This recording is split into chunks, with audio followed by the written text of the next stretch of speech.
Sir ഞാൻ മനസ്സിലാക്കിയതനുസരിച്ച് ഇപ്പോൾ ഈ 90 വയസ്സ് ആയി, അതിനിടയ്ക്ക് റിട്ടയർ ചെയ്തിട്ട് 34 വർഷത്തോളം ആവുന്നു. ഇതിനിടയിൽ ഒരു 32ഓളം റിട്ടയർമെൻറ്റ് ഹോംസിൽ വിസിറ്റ് ചെയ്യുകയും അവിടെ ഗസ്റ്റായിട്ട് പലയിടത്തും താമസിക്കുകയും ചെയ്തിട്ടുണ്ട്. റിട്ടയർമെൻറ്റ് ഹോംസിനെ കുറിച്ച് സാറിൻ്റെ ഒരു ഒബ്സർവേഷൻ എന്താണ്? കയറി ഇറങ്ങിയ എല്ലാ വൃദ്ധഭവനങ്ങളിലും സീനിയർ സിറ്റിസൺ ഹോംസിലും കുട്ടികൾ മക്കൾ കൊണ്ടാക്കുന്നവരാണ് ബഹുഭൂരിപക്ഷം. അപ്പം ഞാൻ കണ്ടത് പ്രത്യേകിച്ച് സ്ത്രീകൾ, അവർ എന്താ പറയുക, വളരെ കടിച്ച് പിടിച്ച് ഇങ്ങനെ നിൽക്കുക. വേറെ വളരെ ഹാപ്പി അല്ല. കാരണം അവരുടെ വീട്ടിൽ നിന്ന് ആ വീടെല്ലാം വിട്ട് ആ സ്വാതന്ത്ര്യം അല്ലല്ലോ. ഇവിടെ കിട്ടുന്ന ഭക്ഷണമല്ലേ കഴിക്കാൻ പറ്റുള്ളൂ, ഇവിടെ കിട്ടുന്ന മുറിയിൽ കിടക്കാൻ പറ്റുള്ളൂ.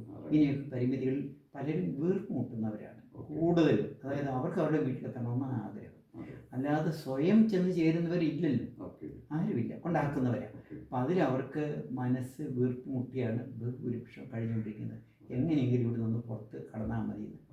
പിന്നെ അങ്ങനെ സ്വന്തം വീടുള്ളവരും ഭാര്യ മരിച്ചതിന് ശേഷമൊക്കെ വരുന്ന ഭർത്താക്കന്മാരുണ്ട്. അവിടെ പിന്നെ കഞ്ഞി വെക്കാനൊന്നും ആളില്ലാത്തതുണ്ട്. ഭർത്താവ് മരിച്ച സ്ത്രീകൾ, അതും ബന്ധുക്കൾ കൊണ്ടാക്കുന്ന കേട്ടോ, അങ്ങനെ ഉണ്ടാക്കുന്നവരുണ്ട്. അപ്പോൾ അവരിങ്ങനെ കുറച്ച് പേര് സന്തോഷമായിട്ട് കഴിയുന്നു. കാരണം വീട്ടിൽ നിൽക്കുമ്പോൾ ആരുമില്ല. ഇവിടെ വരുമ്പോൾ ഒരുമിച്ച് ഇങ്ങനെയുള്ള രോഗികളാണെങ്കിലും ഒരുമിച്ച് ഒന്ന് കൂടുകയും ഒരുമിച്ച് ഭക്ഷണം കഴിക്കുകയും ഒരുമിച്ച് കളിക്കുകയൊക്കെ ചെയ്യുന്നുണ്ട്. അങ്ങനെ അത് വളരെ കുറച്ച് ആ സന്തോഷം അനുഭവിക്കുന്നവരെ ഞാൻ കണ്ടിട്ടുള്ളൂ. ബഹുഭൂരിപക്ഷം ദുഃഖത്തിലാണ്. എൻ്റെ വീട് കിട്ടിയാൽ ഇവിടെ വന്ന് താമസിച്ച് വന്നല്ലോ, അവർക്ക് ഇഷ്ടപ്പെട്ട ഭക്ഷണം അല്ലല്ലോ കിട്ടുന്നത്.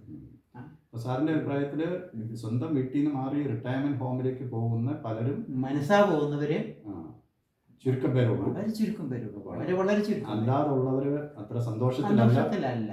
ഉള്ളിൻ്റെ ഉള്ളിൽ ആ വീടും ബന്ധുക്കളും ഒക്കെ അവരുടെ ഉള്ളിൽ കിടക്കുന്നത്.